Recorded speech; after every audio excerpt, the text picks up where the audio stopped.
you're a really intense guy. You got a lot to say. You're very intelligent. What do you do for fun? Like, what do you do? You play ball? Like, what do you do? For fun, it only happens once in a while. But Yeah, for for fun, I like watching the Yankees pummel the Red Sox. Okay, look at that.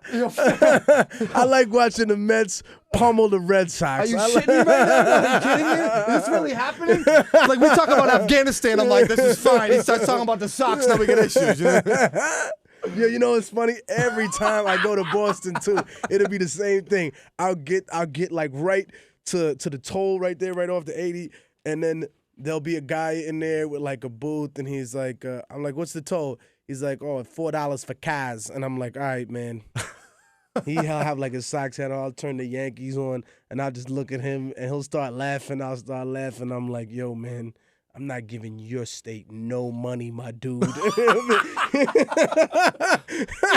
Nah, but I mean, you know, I definitely like to check out sports once in a while. The World Cup, definitely, you know, when I have a chance to peep that. I'm a supporter of, you know, UFC, stuff like that. It's dope. I think, you know, I took jiu-jitsu for a while as a child. So, I mean, I was always into martial arts. But, you know, besides that, try to get some exercise in every now and then. Yep. And definitely spend time with the family, you know, go see my moms, my pops, my cousins down south. I got a lot of family all over the states. So I'll be in Chicago, I'll be in Inglewood, you know, whether it be in the Bay or up in, you know, wherever, you know. Are you surprised how many people connect with you? Like, as far as your music, what you put out there, it's very aggressive. The songs are like, you're listening to it, and like, this kid's going hard. And when people, what the feedback, do they approach you? You know, when I realized that it was going to be like that, at first I had no idea. The first show that I ever did in Amsterdam, they brought me out there. I was like underground, cause it was like maybe like 5 years ago. Yeah. I did a show out there, and it was amazing. Like, I tore it down. There were people screaming, you know, sold out club. And then I thought, oh, wow, my music has really gotten out there. And then they were like, oh, we're going to do a little newspaper article about you and your music, and we'll put your website on there, whatever. I said, all right, cool. So we did the article. And then he's like, oh, this is for tomorrow's paper. So it came out the next day. And I went to the airport because I was leaving the next day. I said, all right, I'm out of here. Take care. And these African cats stopped me at the airport. They were the security. Yeah. And, you know, dudes out there, they were sitting there with their semi-autos. Yeah. I think they were they had immigrated from Somalia or something like that. But they were sitting there with the with the Uzi, and they stopped me, and they were like, "I know you from somewhere." Oh no! And I was like, "I'm in an airport with these dudes in machine guns talking about I know you somewhere," and the other guy's like, "Yeah, you're Immortal Technique," and I said, "Oh man, you know what? This is crazy." He's like, yo, do you have an extra CD in your bag or something like that? So I gave him an extra CD, and they were like, yo, we love your music, man. He's like, my brother put me on to you. Like, we were in, like, Mogadishu. It's so crazy. To me, I didn't imagine that. I was like, word? He was like, yo, he put me on to you. He liked your music, and then I seen you in the paper, and I found out you were here. And I was like, wow, yo. At that point, I was like, yo, I can go anywhere and probably find someone that likes the music. So people don't approach you like aggressively. But They're like viral. Nah, I mean, there have been people that came up to me and they want to debate something. Yeah. You know, they'll be like, no, do you really, I heard your song with Green Lantern. Do you really think that Bush is responsible for 9/11? I said, look, I said on Volume 2 that I didn't think he was personally responsible because I don't think he's smart enough to plan something like that. But I think that for me, I was like, the strange thing about 9/11 is that they couldn't even keep it real with New York about the air to breathe over there, you know? They had the director, the EPA or whatever come down and be like, oh, the air's fine. And it wasn't. But then again, now 70% of the first responders have emphysema or lung cancer or something crazy. And it ain't like, you know, I'm sitting there championing them. Some of them are cops and firemen or whatnot, you know, not necessarily. Like, I'm not sitting here waving a flag, you know. I'm not 5-0's biggest fan, but I think that's screwed up that these people went down there to dig people out of the rubble. And instead of doing that, they got lied to by the government.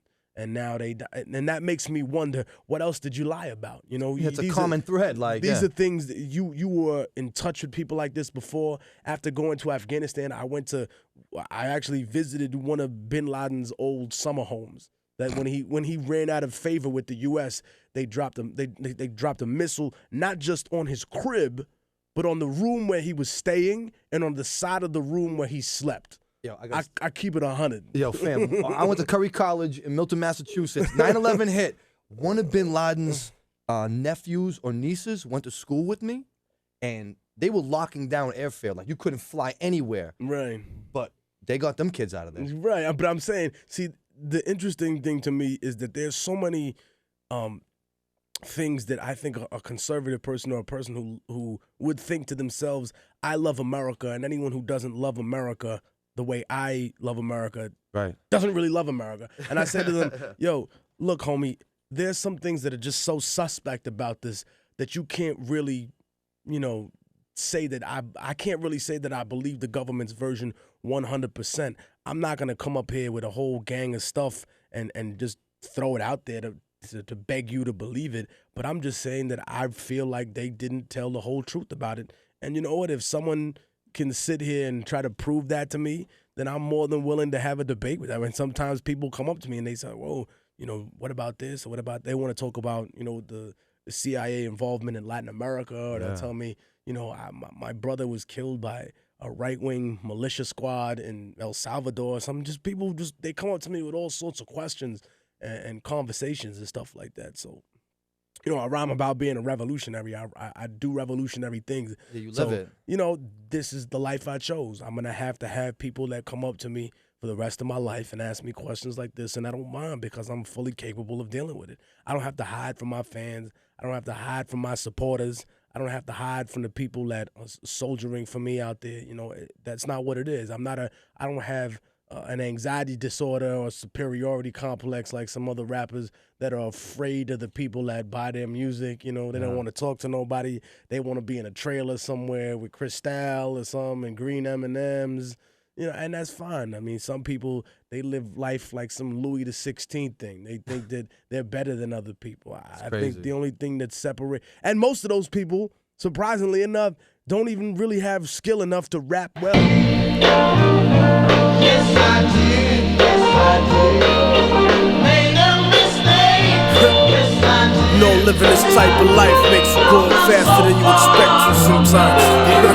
Fuck around and be in your late 20s feeling like an old man and shit. Yeah, for real, son. Let them know.